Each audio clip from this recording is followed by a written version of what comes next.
Welcome Coating Tips and Tricks family. It's awesome to be back. But first and foremost, thank you for liking and subscribing to this channel. Today we would like to introduce to you site inspections. The more practical site that you are known with. Very important that we understand substrates. We will have an overview of metal sheets today, commonly known as IBR. Angle, ponding, lack of maintenance, drainage details, flow of water. I don't want to share too much, they will take the niche out of it, but I think we'll have some laughs.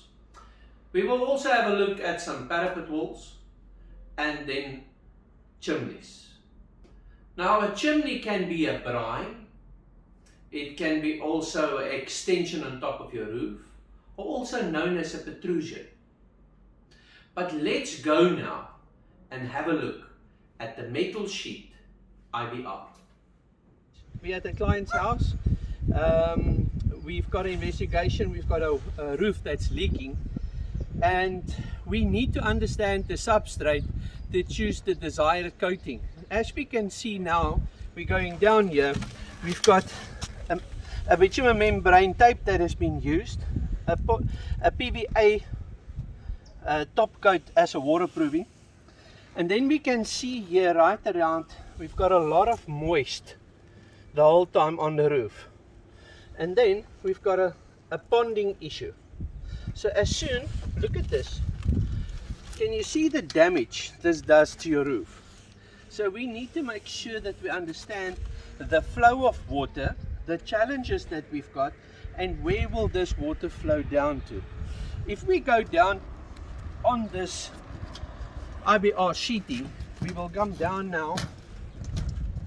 Look at this maintenance issue.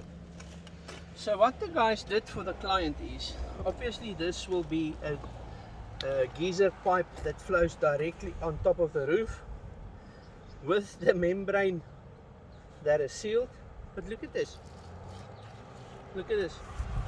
So all your water sits here. Remember now, on this roof, you've got a metallic pathway. A metallic pathway consists of two, anodes and cathodes.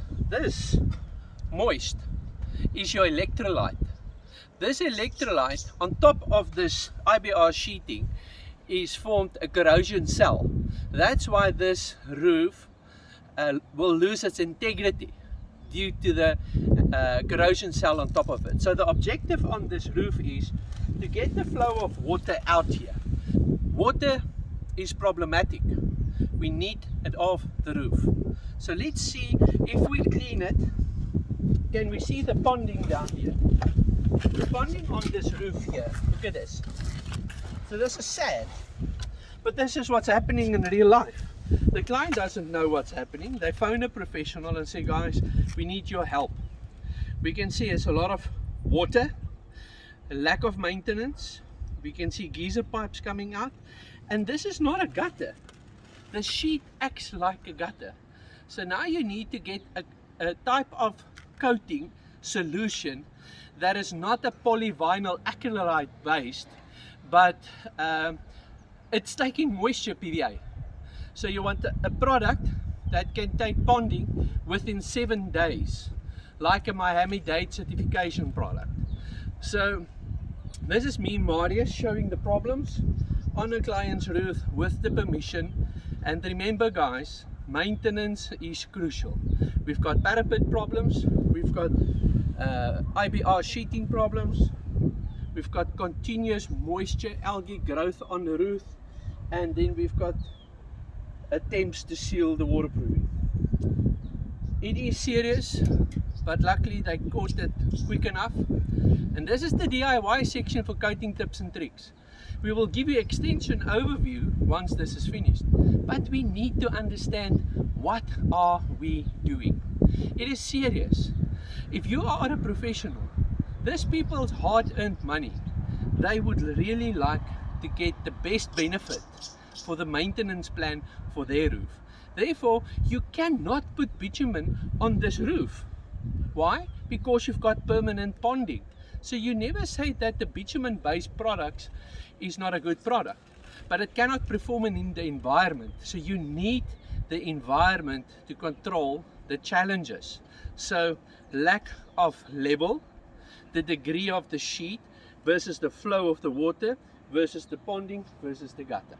Oh my word! IBR metal sheet challenges. Maybe you've got the same. Please guys, whenever we work at the client's house, don't work like that.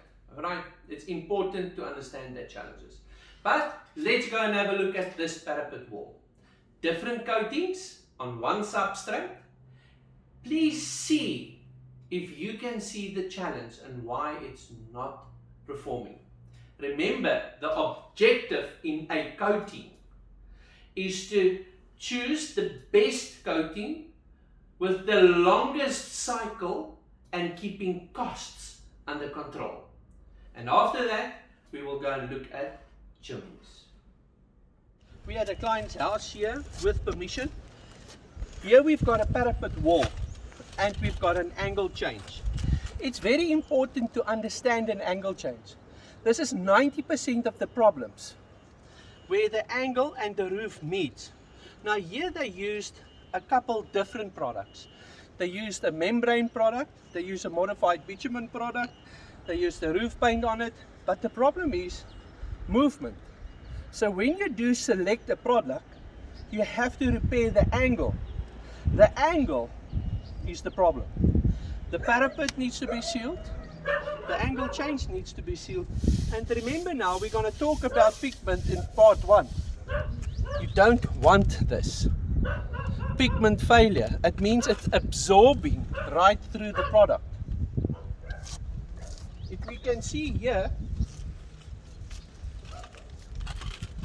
same challenges, leaking, angle changes, and there we've got a wall that's not been sealed off and hydrolysis taking place on a daily system. So what is the remedy for this solution? How will we fix this problem? Angle change repair, we will do a siliconized hydrophobic coating on the virgin substrate called the bricks, and we will use a rubberized 100% DNA coating. The objective is to extend the maintenance on this project. So you can see this is a continuous problem. So do not use the product that have a short life cycle on this angle changes. This is exactly what's happening here.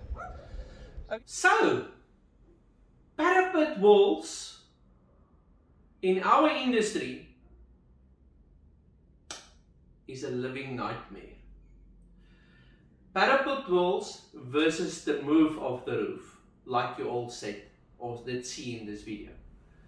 Please make sure that when you've chosen a coating, that you think for your substrate. The substrate has got the birthright here. The substrate is your key for the coating, not your knowledge, the substrate. Now that you understand the substrate, you can apply your knowledge. Let's see if you guys can identify our rookie mistake at this chimney. Today we've got a chimney. The chimney has got a challenge, but again we need to understand the substrate, the angle changes. Here, sorry for my language, pap and lap, hope and dope. We put the pap on and we hope it's working. That's what's happening in industry. We've got a metal sheet with a concrete surface, hot, cold, expansion and contraction, and the product can't take this. Look at the lack of maintenance here. This is what you don't want on your roof. This is why you need coating tips and tricks in your life. So the remedy for this will be, again, hydrophobic coating, which seals the brick off. The objective is not to change the color of the brick, but that the water do not penetrate the bricks. And also use a rubber product that the DNA is true to its name. The data sheet must prove to you that it's a rubber. And that will take the maintenance from 6 months to 3 years. and we call that the value chain.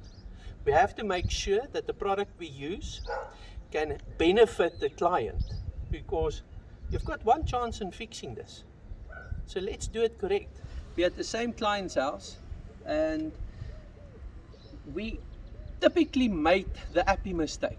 You give a remedy to a problem, but some of the problems is inherent. I mean, you can't really see it. You don't know where to look.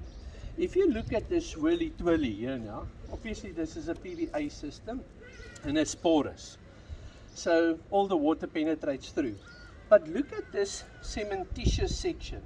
Can you see the moisture? Can you see how wet it is? Now, obviously the water is coming into the house, but the problem is underneath here, all the water runs down, but it's open here. Can you see it's open?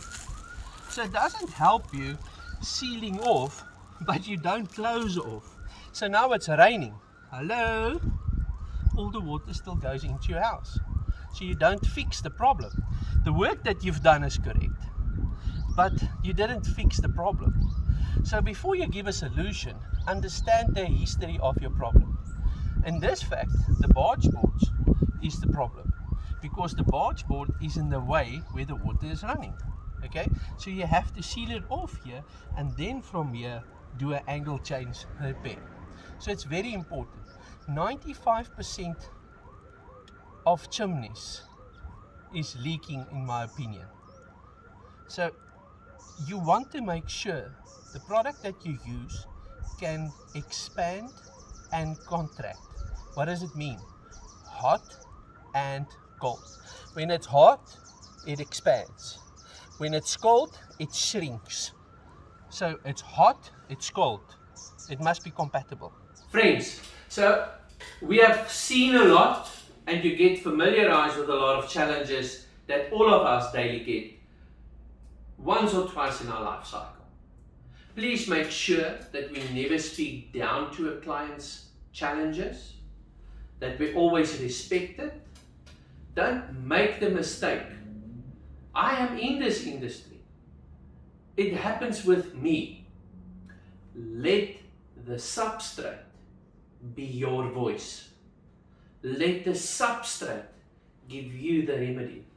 Understand what the people did. Remember, we're working with people. The objective here is, let's pay it forward. If we can help them making the maintenance cycle longer and keeping maintenance cost under control, we are becoming friends. They are getting part of our family. So let's don't hurt them anymore. Let's make a living, but let's be proud of what we do and how we do it. And other people live to tell your story. This is me, Marius Alberts, signing off. Thank you for watching Coating Tips and Tricks. Stay tuned for our next site inspection. Remember to leave a comment, like, and subscribe.